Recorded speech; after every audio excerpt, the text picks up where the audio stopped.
Сөз қадірін білмеген өз қадірін білмейді. Сөздердің мәні, мағынасы, астары, шығу төркіні оңғар құралдың сөз киесі хабарында. Сөз киесі хабарында.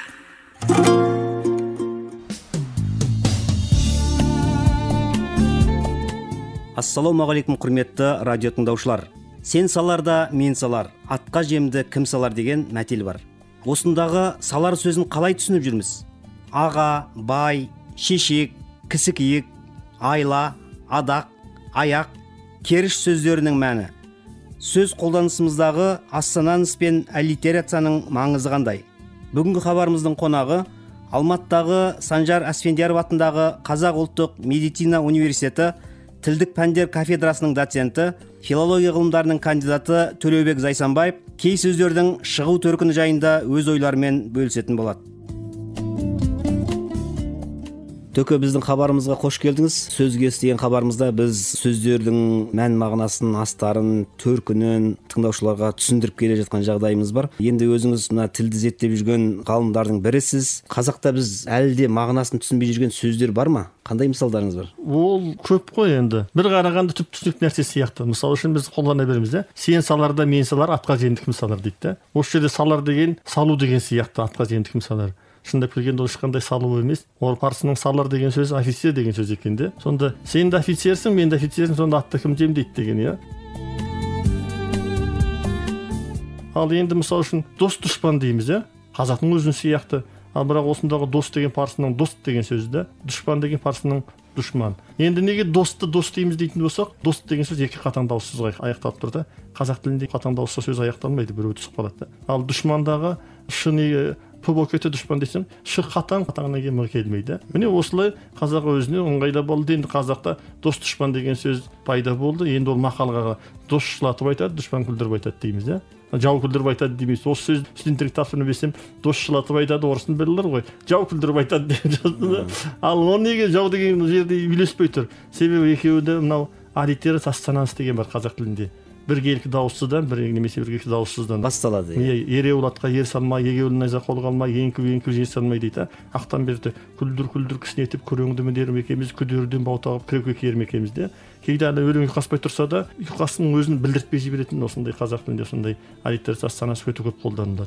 Мысалы үшін шалғи жырауда айтады: елден аққан сыз ашық, біз көргенде тебінге жетер жетпес су еді, телегейдай сайқалтып жарқыраған беренді теңіз ете тәңір етті. Bir қарасаң ұйқас жоқ, бірақ керемет шығып тұр, образы не, ана тұттыдан ба, телегейдей сайқалтып теңіз ете тәңір етті дейді. Осында телегей деген сөзді мысалы үшін телегей теңіз дейміз, телегей теңіз деп айтамыз, телегей сөз білмейміз сөйтсек, моңғол тілінде телегей деген үлкен шексіз деген мағына екен да. Телегей теңіз, соны шеті жоқ теңіз деген сөз. Бірақ біз сол мағынада қолданамыз ғой. Телегей теңіз деген шет шегі көрінбей тұрған теңіз айтамыз. Ал оны жеке қолданған шалғи телегейдей сайқалтып дейді. Жағасына қыршын біткен тал еді, жапырағын жайқалтып, терек етсе тәңір етті. Ұйқас жоқ, бірақ терек етсе тәңір етті т-т-т-дан басталып тұр. Мысалы үшін қазақтың мақалды алтау ала болса, ауыздағы кетеді, емес жетеу ала болды десе мақал болмай қалады, себебі анау дауысыздан басталып тұрған жоқ. Міне қазақ тілінің ерекшелігі. Мысалы үшін батырлар жылында Қобыландыда қараман келеді, айтады ғой, жүрмеймісің құрдасым қолағалық қыламын дейді. Сонда аға деген сөзді қазір ойлаймыз, аға деген өзінен үлкен туысың деген. Ал түркі тілінде басқа мағынасы да болғанын байқаймыз. Аға деген қамқоршы, қолбасшы, мысалы үшін отағасы деген оттың қасында отырады, ең басшысы отағасы. Қолағалық қыламын, әскерге басшылық қыласың да. Доспанбет жырау айтады: аз аулыда аға болған ерлер көп еді, әйтсе де алмағат байлаған жоқ еді. Аға болған деген қолбасшы болған көп еді дейді. Немесе ер шобанда бұл жиынның ішінде ер жақсымбет аға бар дейді. Ақыл асса аға тұт деген сияқты әңгіме ғой. Ерте замандарда сөз кедейлеу болды ғой. Бір сөз көп мағына бергенде. Мысалы үшін бай деген сөз біз қазір ғана тек дәулетті деген адам ғана түсінеміз, немесе кейде оңтүстік жақта қолданып әйелдің күйеуі деген. Сол енді бай деген сөздің бір кезде бірнеше мағынасы болғанда. Мысалы үшін бай терек дейміз, бәй терек. Сонда бай терек деген үлкен мықты терек деген сөз. Бәй төбет, үлкен төбет деген сөз. Бәй шешек, бірінші шығатын гүл. Бәй біше, бірінші әйел. Бәйге, аттың бәйгеден келгені. осының бәрі бай дегеннің көп мағына берген. Немесе ана Байкал деп жүрміз, бай көл ғой. Демек үлкен бірінші мықты негізгі деген мағыналар болған. Ал енді осының бәйшешек деген сөзде, шешек деген түркінің өз сөзі. Моңғолда цецек дейді, парсынікі гүл. Шешек деген сөзінің мағынасы ұмытылып кеткенде бәйшешек дегенде. Ал бірақ қазақта шешек атты, гүлдер шешек атты дейміз. Гүлдерді ашылды дегенде. Ал шешек деген ауру бар енді осы медицинаға солай кетті. Шешекте денесінде гүл сияқты қотыр басып кетеді. Осының бар қазақ шешек дегенде.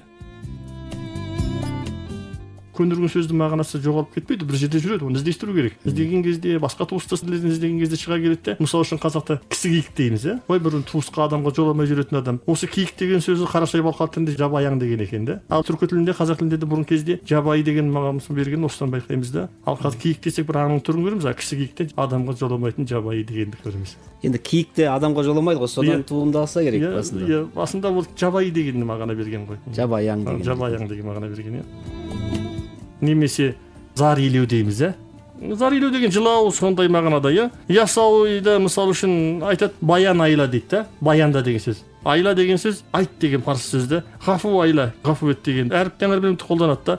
Наз еттім ғашықтығым айтылған соң, көңіл аусын көз жасыма рахым айла, рахым ет дейді.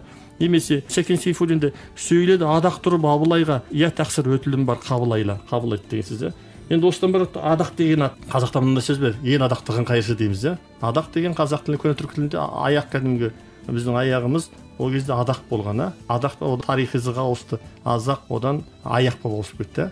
Адақтың бір кезде аяқ деген мағына берген, ел адақтаған қайыршы деген, көп жүрген дегеннен осы адақтың аяқ болған. Солай сақталып қалып отыр ғой. Солай сақталып қалып отыр, жаяу жүріп елді аралаған қайыршы, ел адақтаған қайыршы дейді. Мысалы үшін керіш деген сөз бар, қала бар, керіш. Сол керіш деген, керіш тас, керіш топырақ дейді ғой. Мысалы үшін Шығыс Қазақстанда қызыл керіш, қиын керіш деген жер бар. Қазақта мына сөз бар, ат тұяғы баспаған ақ керіш тас суда бар дейді. Ана керіш су тиген кезде қатып қалады да, су жоқ кезде борпылдап сөйтіп қалады. Ал енді сонда керіш деген сол жаңағы қызыл керіш. Шұңқыр жаңағы құдық қазатын болсақ та, бірінші топырақ, одан кейін құм, сосын керіш шығады ғой жаңағы ақ. Сол керіш деген сол ғой. Сонда жаңағы Ресейдегі керіш деген қала содан шыққан дейсіз. Содан шығып тұр, керіш деген. Демек түркі заманынан келе жатқан. Ал жердің атауы ол жерде кім тұрғанын білдіреді. Мысалы үшін Челябинскіде метеорит құлаған Шұбаркөл деген сөз. Шұбаркөл ғой енді. Қазақта Шұбар деген жерді көп айтады. Бұта қараған, өсіп тұрған алаба жердің бәрі. Шұбаркөл деп айтып жатыр. Шұбаркөл ғой. Шұбартау дейміз мысалы үшін, Семейде Шұбартау деген бар. Шұбар деген жердің аттары көп қазақта. Мынау Алакөл дегенді мен ойлап жүрмін, бұл неге Алакөл қойды екен деп. Бірақ өзім Алакөлге барғанда шынында көзім жетті. Таңертең тұрсаңыз, бір жері күңгірт тартып тұрады, бір жері ашық түсті болып, сонда ала болып тұрады екен де. Өзім ойладым, сол Алакөл деген атаудың өзі соған байланысты қойылған ба деп. Қазақ жер қойған кезде оның бітісіне қарайды, ол жердегі жан-жануарларға қарайды. Мысалы үшін сарғамыс десе қамысы бар, теректі дейміз, немесе бөрілі дейміз, аюлы дейді. Және әдемі тауып қойған ғой. Жер атауларын қойған кезде кәдімгі көз алдыңа образ елестейді. Әуе толқынында сөз киесі хабары.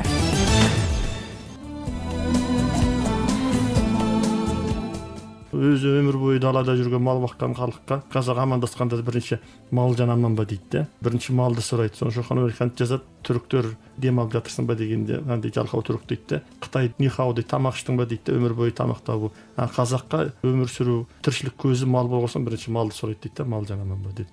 Осы сөздерде де осы дәстүр қалыптасқан. Мысалы үшін ата ана дейміз, ана ата демейміз. Үйде кім басты орында, сол біріншіде. Әке шеше дейміз, шеше әке демейміз. Ағалы інілі дейміз, інілі ағалы демейміз. Әпкелі сіңілі дейміз, сіңілі әпкелі демейміз. Үлкенді кішілі дейміз, кішілі үлкенді демейміз. Осының бәрі міне біздің дәстүріміздің тілден көрініс табу деп айтуға болады. Яғни осы сөздердің өзінен жаңағы тәлім тәрбие алуға болады дейсіз. Тәлім тәрбие алуға дейді. Мектеп оқулықтарында осыны айта бермейді. Қос сөздер дейді, ата ана жинақтың мағына береді, анау мынау. Енді оның кемсіннің қорсының мағасында береді. Мысалы үшін шайпа етмет дегені, осы Сырым батыр Үргенішке барғанда Үргеніштің ханы айтыпты да Сырымға, осы сендерді қазақта ат мат жігіт мегет дейсіңдер, сондай сөздің мағынасы не депті. Ертең той болғалы жатыр екен, Сырым айтты, ертең жауап берейін деп тойдан кейін депті де. Сөйтіп бәйге болған екен, Сырымның аты бірінші кепті. Күрес болса Сырымның палуаны жыққан ғой. Кешегі сұрағыңызға жауап берейін депті Сырым. Ат деп мына менің атым сияқты бәйгеден озып келгенде айтады депті. Мат деп сенің атың сияқты тезек теріп қалған атты айтады депті. Жігіт деп менің жігітім сияқты алып ұрған жігіт айтады депті. Мігіт деп мына сенің сияқты бек аяқ көктен кеп жығылған жігітті айтады депті. Бізде ас деп қазық атады, жалжайын айтады депті де. Мас деп сендердегі анау тастабаққа тартқан күрішің шөп шаламыңды айтады депті де. Міне осылай сырым сөзден жеңгеніне. Қандай керемет. Қазақ сөзден жеңу негізі оңай емес, шындап келгенде. Керемет. Әрбір сөзді ойнатып беріп отыр ғой. Бізде жалпы тұрақты сөз тіркестері дейді ғой. Тұрақты сөз тіркестерінде біз дұрыс қолданбай, кейде тұрақты сөз тіркестерінің компоненттері дейміз ғой. Мысалы, бір сөзді ауыстырып та пайдаланып жатамыз. Осы тұрақты сөз тіркестері туралы сіздің пікіріңіз қалай? Оны дұрыс қолданылмасаң ол да дұрыс емес. Мысалы үшін кейде мынау спортты қарап отырмын, бокстың комментатор айтып отыр да, бас сауғалап алға ұмтылып жүр дейді да. Бас сауғалап қашады. Сауға деген сөз анау жорықтан біреу келсе, сауға сұрайды, олжа сұрайды, сауға деген. Ал енді қалай ол басын қорғап жүрсе алға ұмтылады ол. Қашады ғой, бас сауғалап қашады. Анау жастықта ұрынбай ма жігіт тауға, ол даудан аман қалсаң жаның сауға дейді. Сауға соған Құдайға бере сал деген сияқты. Оны кейін айтады, мысалы үшін жата жастана қорғанды дейді, футболды көріп отырсаң.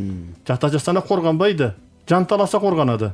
Жата жастана сұрайды асықпай. Ол неге жата жастана? Қазақ қонағын төрге жатқызады, сынтағының астына жастық береді, соң барады асықпай сұрайды жата жастана дегені. Сол мына орыстың бір саяхатшысы келген кезде сол жазған екен, түнгі сағат 12-де қонақтар ет жеуге жатты депті де. Жатты деген анау түнгі сағат 12-де етті асқан шынтақтарының астына жастық салғанда жамбастап жатып, енді дастарханда отырып тоңқаңдап жегеннен гөрі жатып жеген ыңғайлы ғой. Соны түнгі сағат 12-де ет жеуге жатты депті. Біз ана медицина деді, ойбай, 2 сағат 3 сағат бұрын тамақ ішу керек дейді. Жатардан бұрын, ұйықтардан бұрын дейді. Қазақ жаздың күні ол түнгі 10-да малын қалмайды. Оны ана мұны сиырын сауада айтып, сонымен өзі 11-12 болады. Енді ол соған үйрен қалған асқазан оның. Бірақ енді әрине бұл жерде ол етті қорытатын нәрсе бар, ол қымыз. Қышқылы көп те сол қымыз көмектеседі. Сондықтан да кейдегі біз Европаның тамақтану үлгісін әкеп тықпалаймыз ғой. Бұл жерде ұлттық тамақтану дәстүрі бар. Сол ерекшеліктерді білмейміз ғой. Ерекшеліктерді білмейміз де. Бәріне келеміз де. Европада солай екен деп тықпалай береміз. Сөзімізге де ана сөзді тықпалаймыз, мына сөзді тықпалаймыз да, өзіміздің сөздерді қолданбай, соны қолданып, кезінде Халел Досмұхамедұлы айтқан ғой, тілді бұзатын оқығандар деп. Оқығандар терминді тықпалайды. Ал енді сол мәселен баяғы марқұм Сапархан Мырзабековке айтсам, оқыған ішінде дүмшелер ғой дейді. Шала оқығандар. Шала оқығандар. Ал осы дүмше деген сөзді алатын болсақ, парсынан нымша деген сөзді, түк білмейтін деген сөз. Дүмше молла ел бұзар дейді. Бұл жерде енді басты мәселе көнерген сөздерді тек біліп қана қою емес, оны айналысқа енгізіп, тілдің байлығын барынша молайту. Кірме сөздерге жабыса бермей, осындай сөздерді қолдансақ, жаңағы сөздердің мағынасын түсінсек, көркем сөйлеген кезде осының мағынасын біліп отырсақ, басты мәселе сол деп ойлаймын. Және бұған қосымша, меніңше мына қазір әлеуметтік желілердің дамып келе жатқан заманы ғой. Тілдің маңайында жүргендер, немесе тіл жанашырлар дейік, жалпы осы сөздің мәнін, мағынасын ұғатындар, түсінетіндер, сөз төркінін білетіндер, сондай бір тілдік айтыстар ұйымдастырып отырса, немесе халықтың арасына сондай ой тастап, сендер қалай ойлайсыңдар, мен саларда сен салар деген мынандай мағына екен деп тілдік тұрғыда, сөзді түсіндіру тұрғыда бір әлеуметтік желілерге жазса, оған адамдар жаңа комментарий жазып, ойларын бөлісіп отыратын еді. Осының өзі де адамдарға, басқа оқырмандарға ой салатын еді. Мынау салар деген бұл жерде жай шөп салу емес, бұл жерде салар деген офицер деген мағына екен ғой. Сондай жаңа айтқан сөздерді әркім өз әлеуметтік желіге пікір ретінде жазып отырса, мысалы үшін Шалқар радиосынан сөз естіген хабар тыңдадым. Оның ішінде мынандай сөз айтты. Мен бұған дейін білмей жүргем. Жыға деген нәрсе не нәрсе? Жыға деген ол былай екен деген сияқты адамдар өз пікірін жазса, осы әлеуметтік желілер, мысалы Facebook арқылы да, Instagram арқылы да бұны біраз таратуға, түсіндіруге болады деп ойлаймын. Осы тұрғыда меніңше тілші ғалымдар пассив сияқты көрінеді. Бұл жерде анау білгіштікті көрсету емес, мен ананы білемін, мен мынаны білемін деп. Қазақта сөз бар, білгеніңді айтып қал, білгендерден ғибрат ал дейді. Білген нәрсені ішіне сақтап жүрген ешқандай пайда жоқ. Ол халыққа пайдасы тию керек. Абайдың әлгі Құнанбаймен дауласады, айтады, сен жайдақ су сияқтысың дейді ғой. Итті құста шет дейді ғой. Сонда Абай айтады ғой, қолында құрал бар ғана адам су іше алатын шыңғырау қорықтан гөрі жан-жануарлардың бәріне пайдасы бар жайдақ су болған артық дейді ғой. Сол адам білгенін айту керек. Жақсы, әңгімеңізге көп-көп рахмет.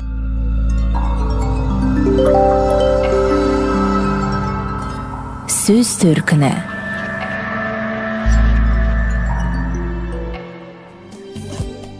Академик Рабиға Сыздықтың Сөздер сөйлейді кітабынан. Адырна. Махамбет ақынның атақты жырларының бірінде адырнасын ала өгіздей мөңіренткен деген өлең жолы бар. Мұндай адырна сөзі ақын мұрасының жинақтарында садақтың оқ тіреп ататын тарамысы деп түсіндірілген. Қазақ тілінің сөздігі де адырнаның мағынасын осылай анықтайды. Қазақ Совет энциклопедиясында адырна сөзі жауынгершілікте, аңшылықта қолданылған сыбызғы сияқты көне үрмелі музыкалық аспапты атаған дейді. Соған қарағанда Махамбеттің жоғарғы өлеңдегі адырна сөзі садақтың кермесінен гөрі дыбыс шығаратын аспапқа жуық келмес пе екен деген ой туады. Бірақ садақты мықтап тартып, оқты алысқа жіберудің поэтикалық образын садақ тарамысының қатты серпегенінен шыққан зуылы дыбыс арқылы беру де әбден сыйымды. Сондықтан адырна мөңіреуі де аңырауы да мүмкін. Сөйтіп, садақтың тарамысы мағынасында болсын, музыкалық аспап атау ретінде болсын, адырна сөзі қазақтың көне жырлары мен бұрынырақ өткен ақын жырауларының тілінде қолданылған, қазірде ұмыт бола бастаған сөз дейді Рабиға апайымыз. Алдияр қазақтың эпостық жырларында, ертегілерінде, Махамбет жырларында хан, сұлтан сияқты әлеуметтік дәрежесі жоғары адамдарға қарата айтылатын алдияр сөзі жиі кездеседі. Алдияр бас хандарым, жаңа келді қамбарың. Алдияр тақсыр ханымыз. Шоқан алдияр сөзін Алла жар болсын дегеннен шыққан деп таниды. Кейінгі этимологтер де осы пікірді қуаттайды. Қырғызша, орысша сөздіктің авторы Юдахин де алдияр араб парсы сөзі деп табатты. Монархтар мен хандардың құрметті дәрежесін, титулын білдіретін орысша Ваше Величество дегенге сай тарихи көне сөз деп түсіндіреді. Біздіңше бұл жаңсақ пікір. Ертеректе хандық дәуірде қазақтар қолданған алдияр сөзі моңғолша алдар сөзімен түркіндес болу керек. Алдар даңқ, атақ, мәртебе, дәреже дегенді білдіреді. Бұл сөз қалмақ тілінде де бар. Алдияр қалмақша ұлы деген мағынада. Алдияр қазақ тілінде жеке тұрыпта алдияр тақсыр, алдияр хан сияқты тіркестер түрінде де қолданылған. Бәрінде де ол мәртебелі ұлы деген мәнді білдірген. Ал бұл эпитет хан, бек, сұлтан сияқты билеушілерге ғана айтылғаны мәлім. Алдияр деген сөзді қазақтар хандарға айтқан. Бұл сөз кейде алдияр тақсыр деп те келеді. Шынында бұл сөз орысша Ваше Величество деген тәрізді құрметті титулды дәрежені білдірген. Әрине, алдияр сөзі қазақ тіліне моңғол немесе қалмақ тілінен кейінгі ғасырларда енді ме? Әлде ежелден түркі-моңғол тілдеріне ортақ сөз бе? Әзірге кесіп айту қиын. Сірә бұл сөз түркі тайпалар тілінде моңғол шапқыншылығы кезінен 13 ғасырдан бастап қолданылған болар. Оның үстіне хандары тек қана Шыңғыс әулетінен болып келген қазақ қоғамында сол хандарға моңғолша алдияр, ұлы мәртебелі деп айту орын алған болу керек. Өйткені алдар, алдияр сөзі көне түркі тілінде жоқ. Өзге түркі тілдерінде барлығына тән емес. Алп. Бұл сөз дәл осылай тұлғаланған жазылған түрінде шалгиіз өлеңдерінде кездеседі. Алп басқан, арабы торым өзіңсің. Алп, алсақын. Алп сөзінің көне түркі тіліндегі бір мағынасы ауыр, қауіпті, қорқынышты және маңызды деп көрсетіледі. Шалгиіздің арабы торыны алп басқан деп суреттеуі аяғын ауыр басқан дегенді білдіретін сияқты. Ал аяқты ауыр басу маңыздылықтың, салмақтылықтың белгісі. Екінші жердегі алсақын дегендегі алп сөзінің мағынасын контекстке қарап, қорқыныш бар, қауіп бар, сондықтан сақтан, сақын деп отырған тәрізді. Қайткенде де бұл көне тұлға, қазақ тілінде сақталған көне сарқыншақтардың бірі. Мұндай көне жұқанақтар қазақтың 15-19 ғасыр ақын жыраулары мен ауыз әдебиетінің тілінде аз кездеспейді. Мысалы, мұндағы сақын дегеннің өзі де көне. Бұл сөздің өте ертедегі бір мағынасы ойлау, толғау, болжалдау болса, екінші мағынасы сақтану екендігін білеміз. Ара тұра. Бұл қос сөздің мағынасы айқын. Ол кейде анда-санда деген мағынаны береді. Ал жеке-жеке қолданыста ара сөзі көрсетілген мағынаға біршама қатысты болғанмен, екінші тұра сыңарының оған жақындығы жоқ екені көрінеді. Көне замандардағы ата-бабаларымыздың қолданысында арата сөзі анда-санда, мезгіл деген ұғымда жұмсалған екен. Бұл тұлға айтыла келе ара-тұра болып кетпеді ме екен деген ойға қаламыз. Әрине, бұл да жорамал және ішек қарны көрініп тұрған тым жеңіл жорамал. Әрі қарай іздестіру алдағы міндет, дейді Рабиға Сыздық апамыз. Осымен сөз киесі хабарын аяқтаймыз.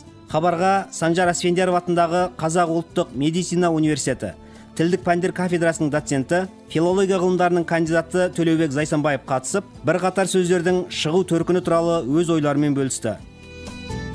Сондай-ақ адырна, алдияр, алп, ара-тұра деген сөздерге түсінік берілді.